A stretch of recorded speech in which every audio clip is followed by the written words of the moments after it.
खुलुमबाय Bodoland test update चेनेलाव नोंथांखौ बयखौबो बरायबाय। दिनैनि फार्स्ट निउस आपडेटआनो जाहैबाय सिनाय मोनै दुथांफोरा मटंगा दैमानि दालांखौ सावनानै गालांदों। बाक्सा जिल्लायाव मोनसे दुखुनांथाव जाथाया जालाङो। थांनाय सनिबार खालि हरनि 2 रिंगा समाव सोरबा सिनाय मोनै दुथांफोरा तामुलपुर महकुमानि बेन्दोङाव थानाय काउली ओनसोलनि मटंगा दैमानि 400 मिटार औवानि दालांखौ सावनानै गालाङो।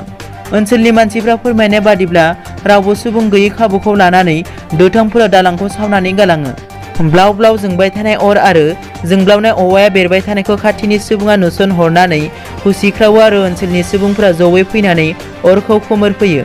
मख'नो गोनांदि गोलाव समनिफ्रायनो काउली ओनसोलनि मटंगा दैमायाव दालां गैयामोन। नाथाय थांनाय 2019 मायथाइयाव ओनसोलनि सुबुंफोरा जयै 5 लाख रांनि बाजेटजों औवानि दालांखौ बानायनानै लादोंमोन। नैथियाव दङ गावनि बिमानि राव एबा एमआइएलखौ सोलोंथारनांगौ डक्टर हिमन्त बिश्व शर्मा।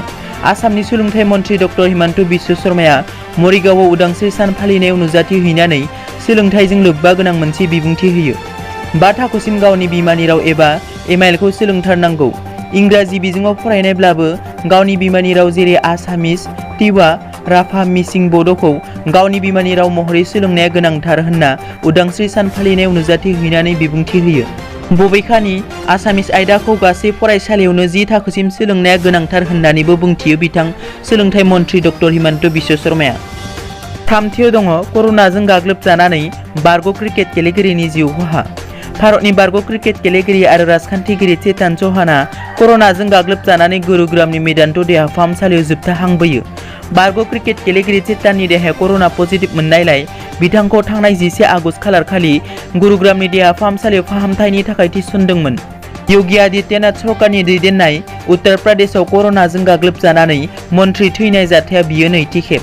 बेनि सिगां थांनाय 2 आगस्ट खालारखालि मन्थ्रि कमल रानी बारुना कर'नाजों गाग्लोबजानानै जिउ गोमादों। बे जाथायनि उनाव गिबि मन्थ्रि योगी आदित्यनाथजों लोगोसे रायजोनि गोबां मन्थ्रिफोरा गोथौ दुखु मोननाय फोरमायदों। नैथियाव दङ नेपालाव गिख्रंथाव हा गिसिखानाय जाथायजों गासै 18 सुबुंनि जिउ खहा। नेपाल हादराव गिख्रंथाव जाथाया जालाङो। नेपालनि सिन्धुपाल्चक जिल्लायाव गिख्रंथाव हा गिसिखानाय जाथायजों गासै 18 सुबुंनि जिउ गोमानायजों लोगोसे 21 सुबुंफोरखौ दासिमबो नागिरना मोननाय जायाखै। बे जाथायाव जिउ गोमानाय सुबुंफोरनि गेजेराव 11आ गथ'फोर, 4 आइजो आरो 3 हौवाफोर। बबेखानि बे जाथायनि उनाव खाथि खालानि सुबुंफोरखौ रैखाथि बादायाव दैथायहरनाय जायो। मख'नो गोनांदि बे जाथायनि सिगां नेपालनि जुगार जिल्लायाव हा गिसिखानायजों गासै गं 37 न' बांफोरा खहा जादों। बाथियाव दङ क'क्राझाराव गोबां बिबांनि गावग्रा आरो बेरफुसारग्रा मुवा बेसाद बोखांनो हायो। बिटिसिआव बिसायख'थिया खाथिनिफ्राय खाथिसिन सफैनाय लोगो लोगोनो बिटिसि ओनसोलाव थांनाय माखासे साननिफ्रायनो गोबां बिबांनि आयेन बेरेखा दोनखोमानाय गावग्राजों लोगोसे गोबां बिबांनि बेरफुसारग्रा मुवा बेसाद बोखांनाय नुनो मोन्दों। बे समावनो क'क्राझार पुलिस बिफाना गोख्रों सिग्रोमनाय क'क्राझार जिल्लानि गसाइगाव महकुमानि सराइबिल पुलिस आउटपस्टनि बेन्दोङाव थानाय काटलिबेल हाग्रा ओनसोलनिफ्राय आरो सेरफांगुरि पुलिस थानानि सिङाव थानाय बेगुरि हाग्रा ओनसोलनिफ्राय गोबां बिबांनि आयेन बेरेखा दोनखोमानाय गावग्राजों लोगोसे बेरफुसारग्रा मुवा बेसाद बोखांनो हायो। दिनैनि रादाबा एसेनोसै। नोंथांमोना जुदि आंनि चेनेलखौ दासिमबो साबस्क्राइब खालामाखै अन्नानै साबस्क्राइब खालाम। गोजोन्थों।